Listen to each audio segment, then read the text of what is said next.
First of all, Pastor Keitha, thank you for your sermon series on the Gospel of John. Over Sunday after Sunday, I would hear comments in the foyer afterwards, and people really appreciate this, especially when the series from the Scriptures. I think that's really important. We cannot value the Scriptures highly enough these days, so thank you. And thanks to Kendra for reading that. That's the reminder of what our faith is all about. That's a very important selection that you read there. In fact, it leads us into our first question. And we've got questions here, Pastor Keitha. I hope you're ready. And if I ask a question you don't know the answer to, you just say, I don't know. Okay, that'll be fair. Every Sunday there was, I thought, and people would hear your words, and we'd say, what's a takeaway from that sermon? There's so many things that were said. And the first question here is a good takeaway that I think it was just near the beginning of the series. And the takeaway is God is like Jesus and Jesus is love. That was so important. How do you reconcile much of the Old Testament with what Jesus shows us about God? So it's interesting. I just had a conversation with some people about this very topic. And there's different theories and ideas, and you don't have to agree with mine, which is always the joy of being part of a community, is that we come with our different ideas, our different perspectives, and somehow we find our way to still gather and worship together, united on that one thing that we're focused on, which is Christ. And so when you read the New Testament, I think it's important to kind of understand the arc of and the purpose of the Messiah. And so if you were coming to Advent, you'll hear this again, I'm sure. But when you hear the stories from the Old Testament onward, oftentimes we get this idea that the Old Testament is there to give us concrete ways to live, which if it was, then, I mean, rape, misogyny, destruction of others, stealing of property, etc., are all sanctioned, right? And so we would have to do quite a bit of theatrics to kind of land somewhere. But when we see this as this story leading us towards the Christ, and all of these different people who are trying their best to understand who God is and what God is like within their context and within their culture. And I think that's what we're reading when we come to the Scriptures. And of course, God speaks through that because it's really interesting that you're kind of getting to hear all of these stories. And it's a story about a single family and their encounter and their engagement with God and with their neighbors. But what's interesting is all the way through, we have different people who say, God said, God said, God said. And oftentimes, we then hear corrections, specifically in the prophets, where, it says, what I want isn't more of your festivals. What I want isn't more of your this. What I want isn't more of your destruction. What I want is more of your heart, more of your love. And so then we come to Christ. And I think when we read the Old Testament through the reflective lens of Jesus, suddenly we have to be able to say, some of this is people working things out, just as we do, right? How many of us have heard people say, God has said, along the way, and it is us working things out.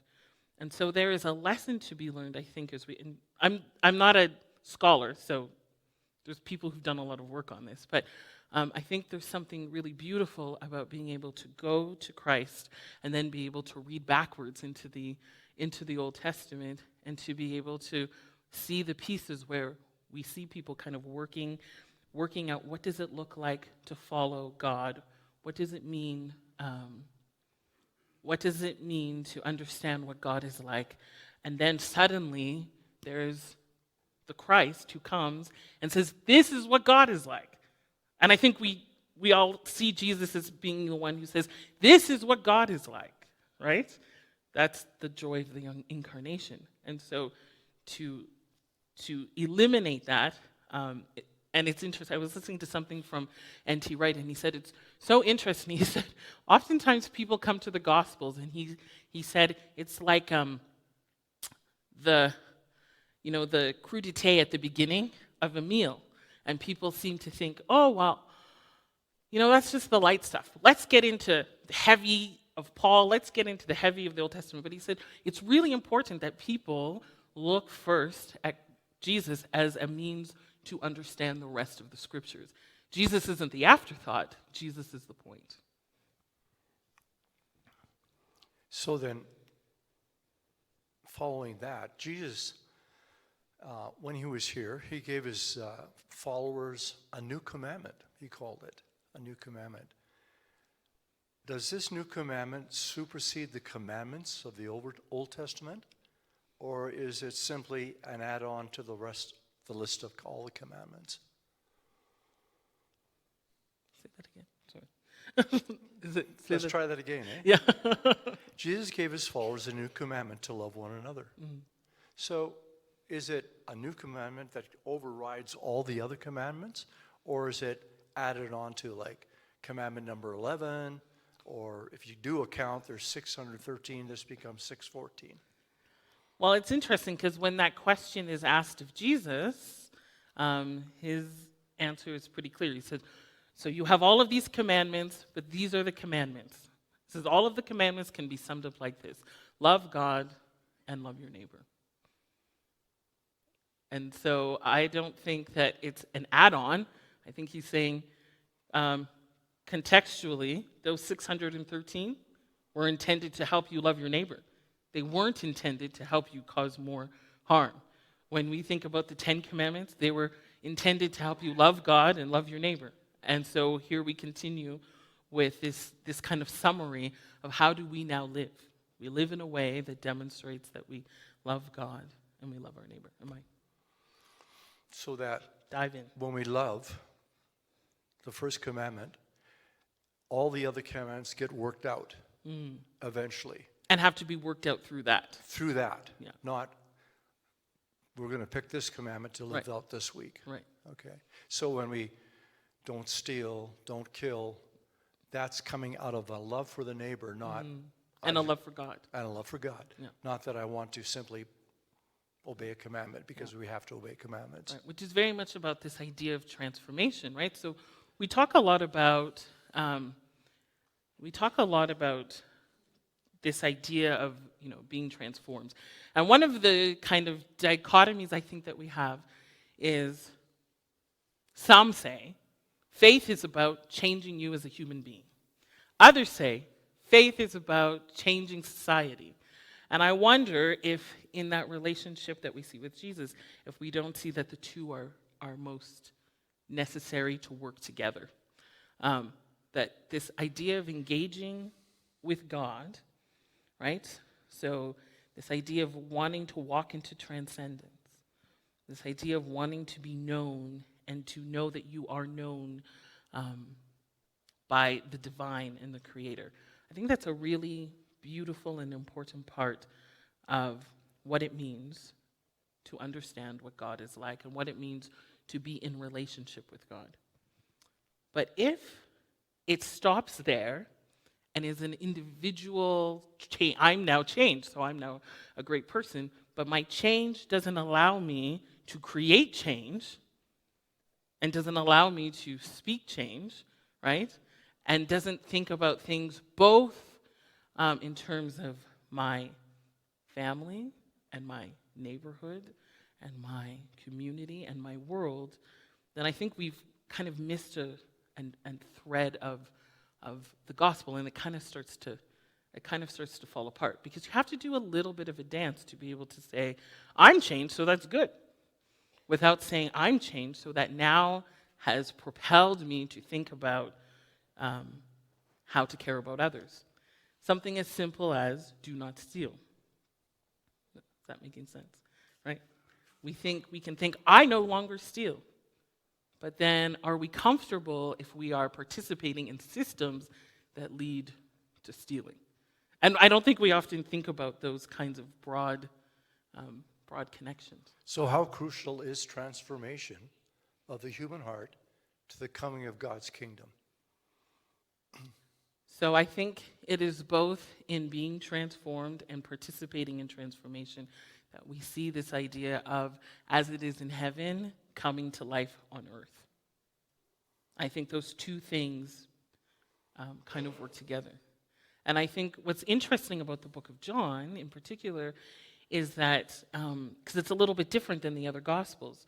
And so what you see happening in the book of John is like John is working really hard to help people see this is Jesus. Jesus is God. Jesus is the light. Jesus is all of these things. And he's saying, because you have encountered love and faithfulness, which is in John chapter 1, because you encountered love and faithfulness, I don't think Jesus' end goal was, okay, good.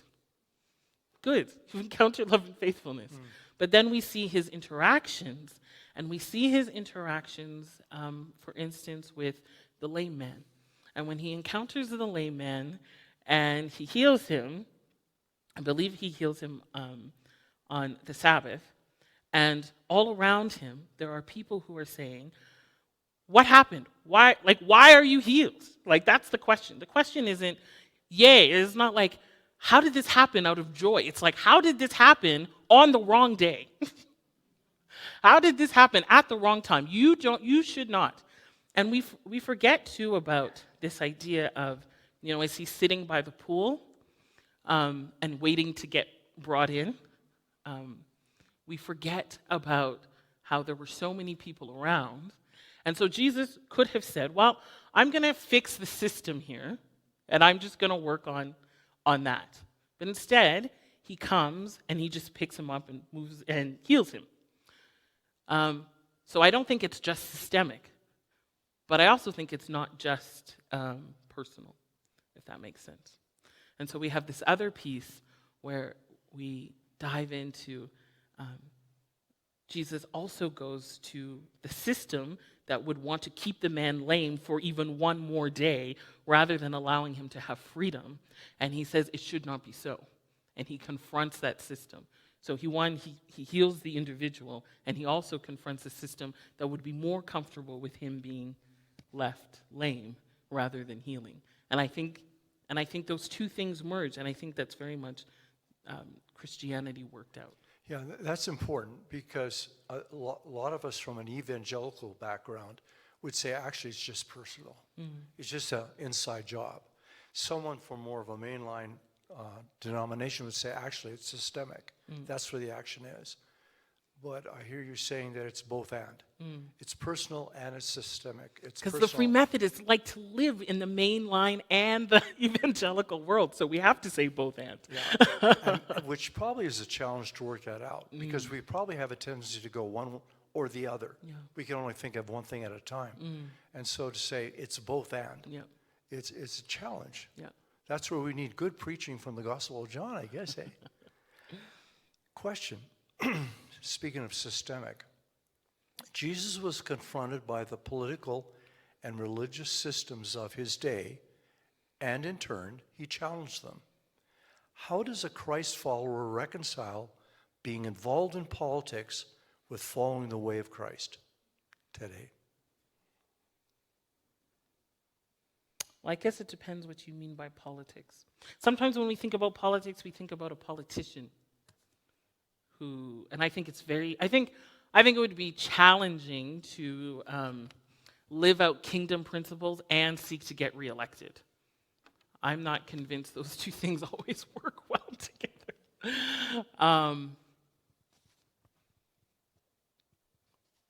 But if we think about what is political in our world, then I'm very sure that Jesus does engage in politics. So if we think about poverty as something that is political, if we think about issues around equality as issues that are political, if we think about caring for the other as something that's political, etc., then we have to be able to say that being involved in politics is part of following the way of Christ. But I am not sure that equally says, I must be a conservative, I must be NDP, I must be a liberal. Because all mixed into that is ideology. And ideology and Christianity don't necessarily go hand in hand. Because there are things in conservatism that fit very well with the teachings of Jesus. And there are things in liberalism that fit very well with the teachings of Jesus. And so I think instead of thinking about planting our sticks, and I mean, I don't care if you belong to a political party, it means that you think they're doing the most good for your neighbor, because none of them are going to ever get it right.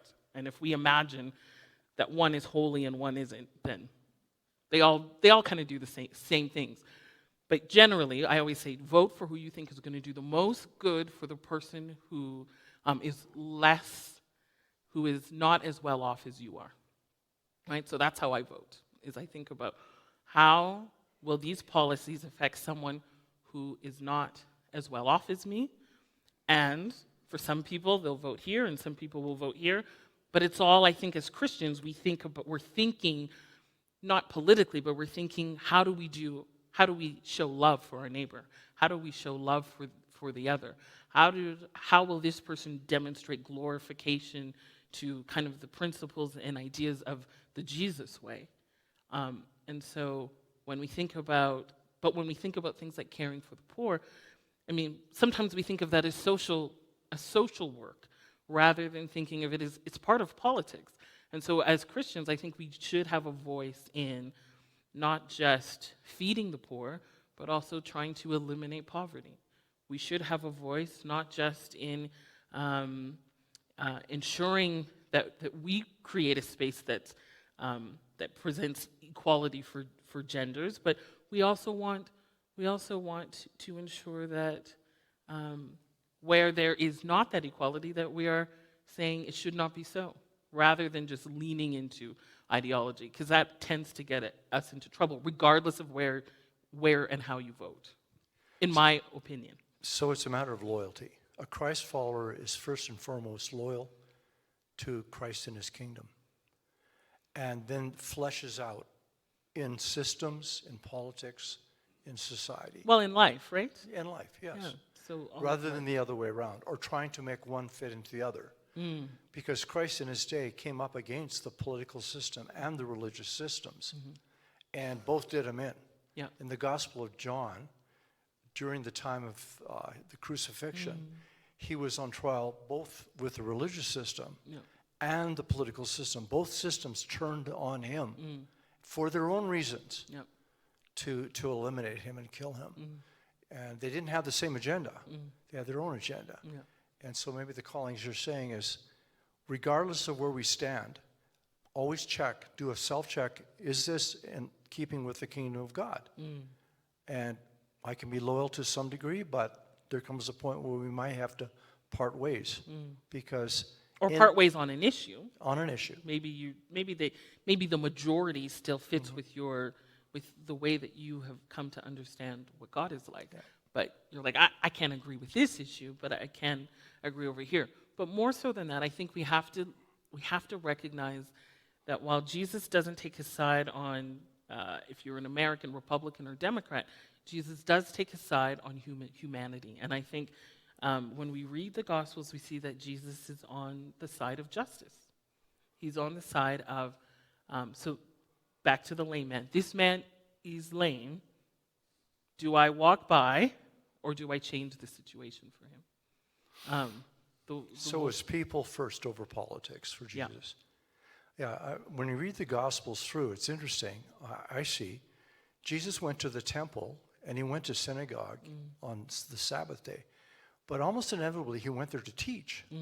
He really didn't buy into the systems. I mean, he didn't fight them. Yeah. He didn't rally the crowds to overthrow the temple or overthrow the Roman government. That just wasn't his focus. That comes through quite clearly in the Gospels. Yeah, but he presents a new way. Yes. He doesn't say, and actually if you read Matthew, instead of saying, let's tear down the empire, which is what people wanted, he says, well, actually, when the Roman guard comes and coerces you as you're walking down the path and says, carry my load. He says, you don't carry it 1 mile, you carry it 2 miles. Because he's saying, I'm actually creating a new kind of system. A system that isn't focused so much on a system that isn't so much focused on being right or wrong as much as it is focused on a new way of living with humanity and a new way of living with one another, which requires selflessness, which requires a letting go, which requires all of these kinds of pieces. And I think it's really interesting because those words are really challenging. When someone who is harming you asks you for help, do you say yes or no? And I want to put a caveat. I'm not talking about physical harm. I'm not suggesting if you're in an abusive situation that you're going to wash their clothes one more day. But perhaps we can be thinking more in a systemic way, right? Because that's a systems issue. So, how do we show excessive grace and excessive compassion and excessive love, even when it's not fully deserved? And I think that's the big challenge. It's a challenge. Well, it's a challenge for me. Maybe not for the rest of you, but the Gospels, and you brought that out, you bring it out not only during this series, but a lot, is the Gospel really is addressed to all peoples, including the marginalized. And I appreciate that. It's a good reminder for us. And in Christ's time, there were marginalized. In fact, most people were probably marginalized. And the hierarchy and the power structures really kept them in line.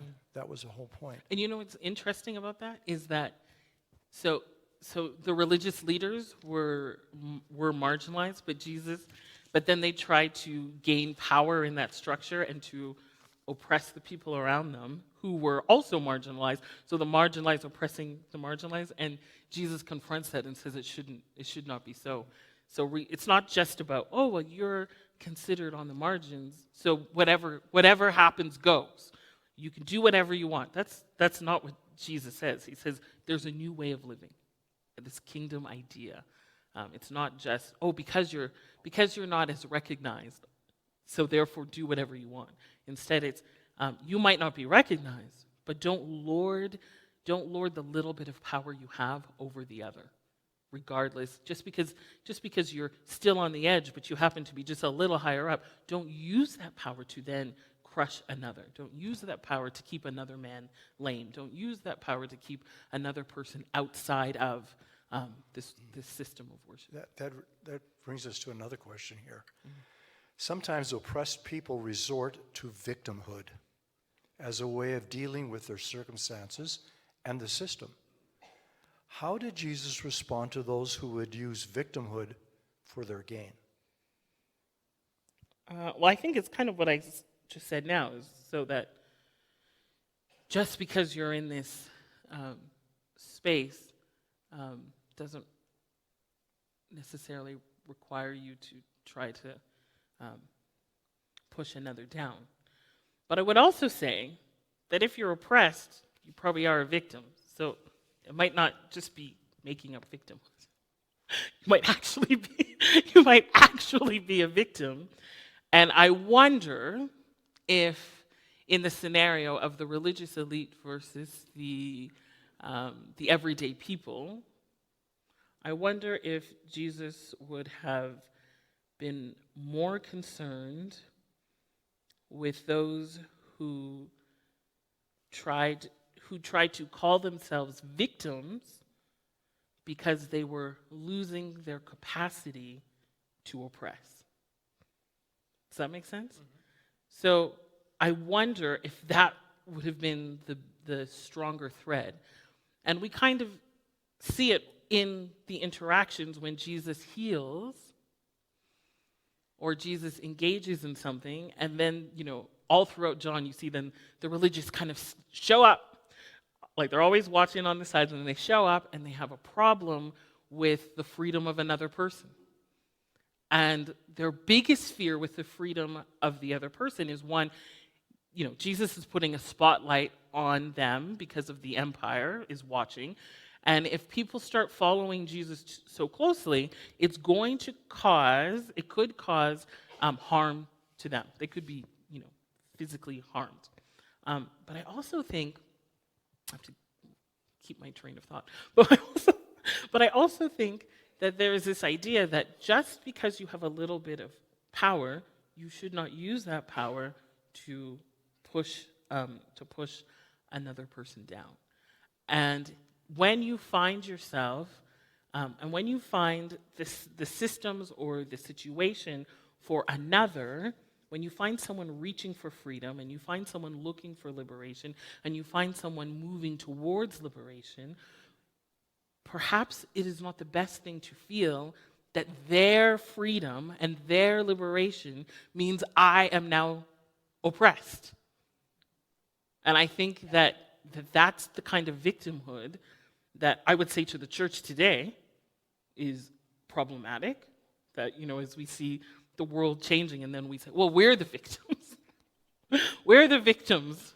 Are you? Really? You have so much power and say in the world. Because playing the victim is really a power grab. Yes. Very different than being victimized. Yes. Yeah. And we pray in the Lord's Prayer, for thine is the power.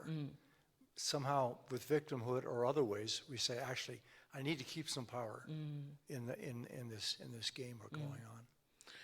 I'm going to say something, and I don't know if I should. Maybe I shouldn't. Go ahead. Okay, I'm saying this. So there's a term that is kind of surfacing. It's called, I just don't know, pretend Indian. Have you heard this term? And we start seeing this, like people in universities and who have claimed indigenous heritage, and then it's taken away from them when they discover that, they're actually from Spain or whatever.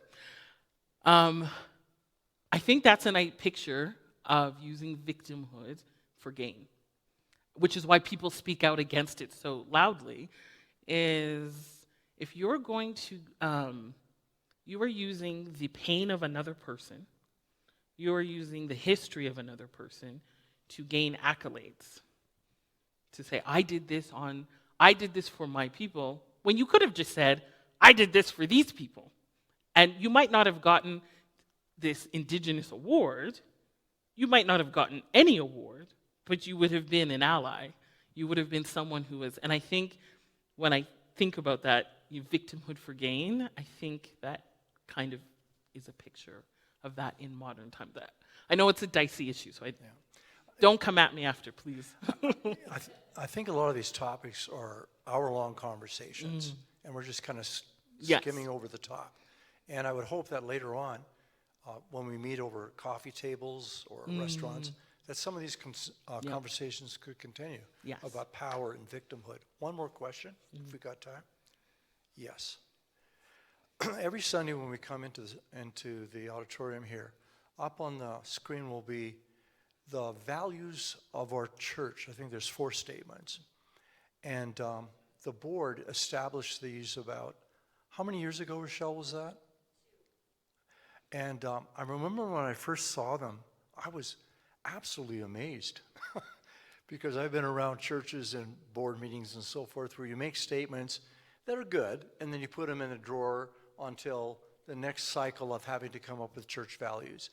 But these are so powerful, and I've been very impressed. I know at Ken's small group last Monday night, we brought these up and we talked about some of these things. We tried to name them. We got 2, didn't we, Ken?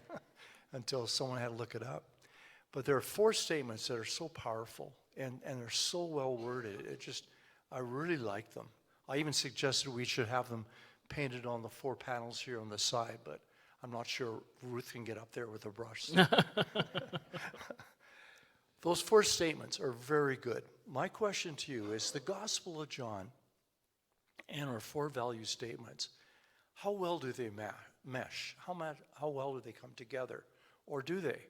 I would hope they do, but how well do you see them meshing together? With the book of John. With the book of John. So the 4 statements, the first is Jesus-centered, the next is radical belonging than wisdom seeking and impactful action. I think what's interesting in the book of John is this invitation to see Jesus.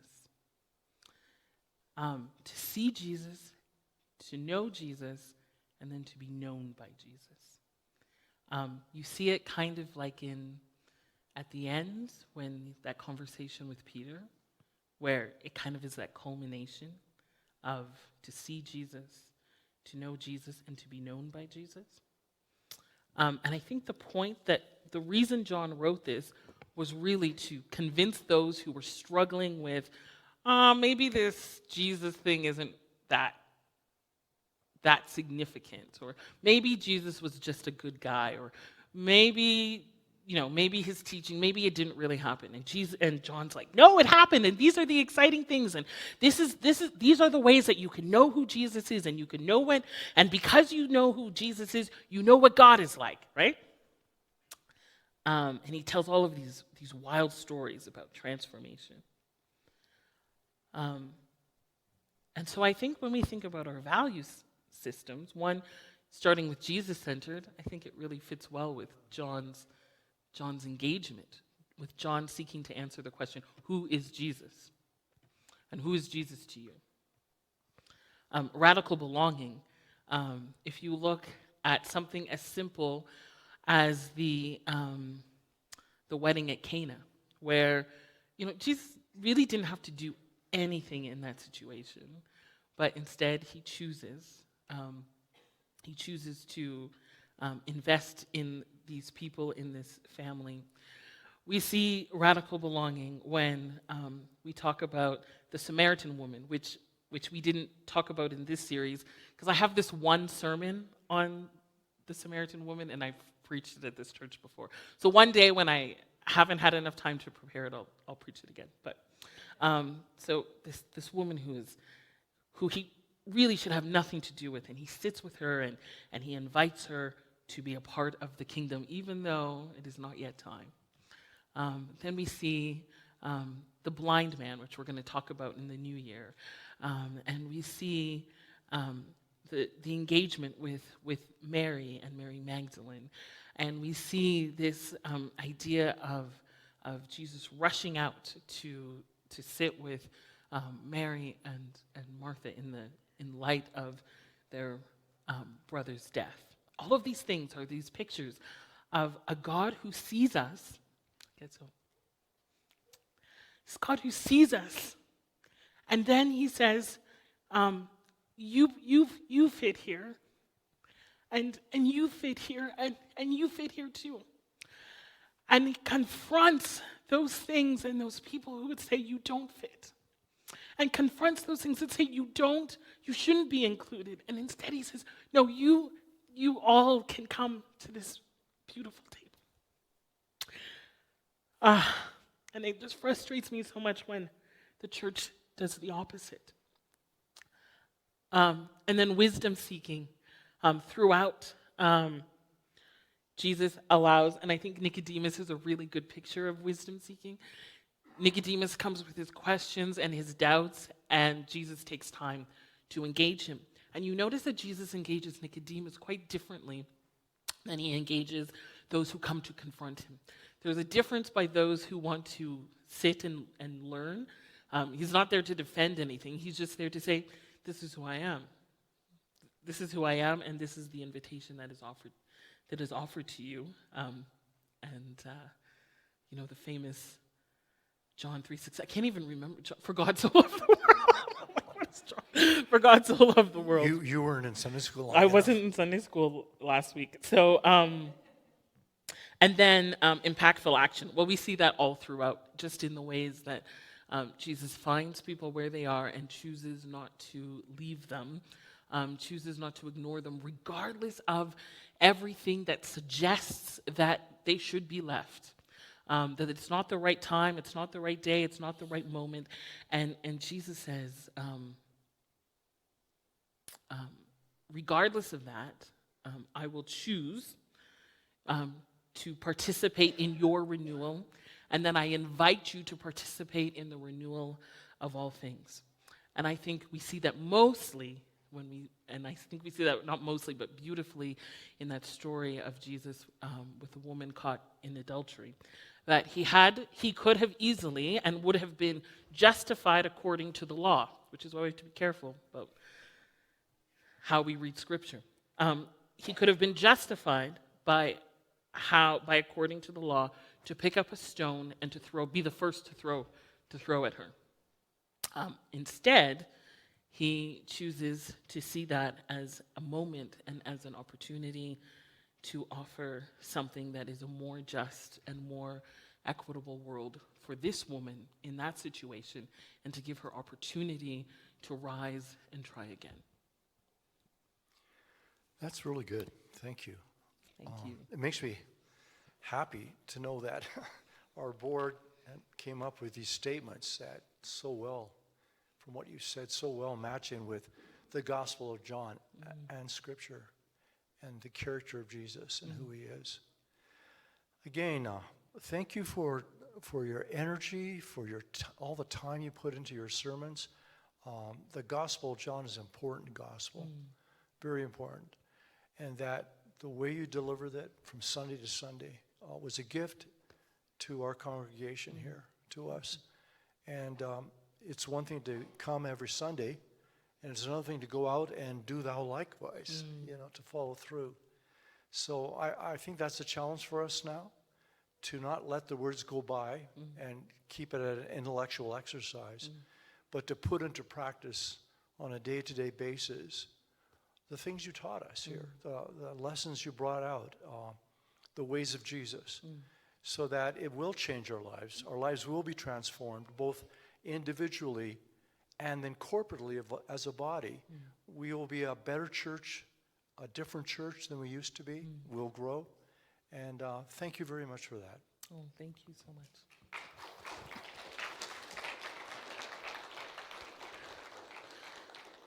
So, Kristen, forgive me. I think I'm going to close the service. So let's stand together. And I'm going to read from John as we get ready for choir practice and tree moving. Oh.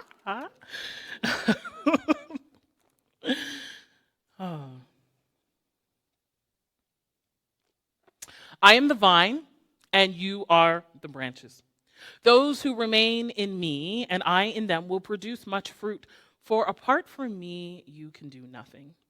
Anyone who does not remain in me is thrown away like a useless branch and withers. Such branches are gathered into a pile to be burned. But if you remain in me and my words remain in you, you may ask for anything you want and it will be granted. When you produce much fruit, you are my true disciples. This brings great glory to my Father. I have loved you even as the Father has loved me. Remain in my love. When you obey my commandments, you remain in my love, just as I obey my Father's commandments and remain in his love.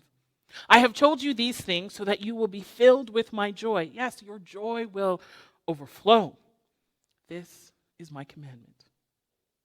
Love each other in the same way I have loved you. There is no greater love than to lay down one's life for one's friends. You are my friends if you do what I command. I no longer call you slaves because a master does not confide in his slaves. Now you are my friends, since I have told you everything the Father told me. You didn't choose me, I chose you. I appointed you to go and produce lasting fruit so that the Father will give you whatever you ask for using my name. This is my command. Love each other. Have a blessed week.